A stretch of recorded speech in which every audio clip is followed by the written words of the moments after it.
Really does, he really is a pretty good guy. And in fact, last year he bought me a Christmas present that was so special because we don't buy each other presents. And it was so special I wrote a poem about it. Because when you're married to a rancher and you make your living off of cattle, you have to make the dollars stretch because savings half the battle. One thing we cut years ago was gifts for one another because we had kids to raise and bills to pay and there was no extra for each other. But last year I was a bit surprised. Hubby said, "My dear, the cattle market's up a bit. How about a gift this year?" He said to drop a hint or two of what I'd like to have because he was headed into winter to buy some grain for calves. Now, Main Street there in winter is only 3 blocks long, and it don't take long to shop there because most of the stores are gone.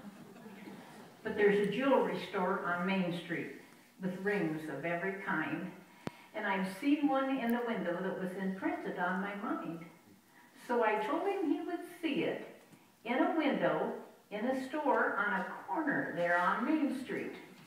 And I hinted even more.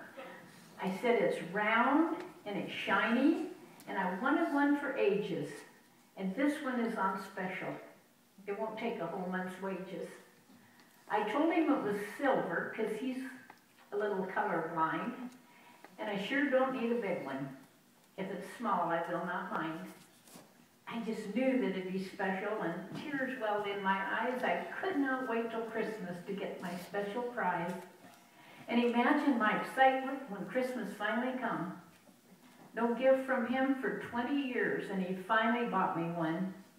But before he went to get the gift, he said to me, "My dear, it was more than I intended to spend on you this year, but I know how bad you wanted it. You deserve the best one, hon."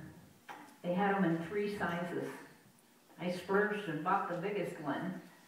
And I sure do want to thank you for describing it to me, and it was right there in that window, just like you said it'd be. And then he went to get the gift. And imagine, if you can, how shocked I was when here he came with a real nice dog food pan.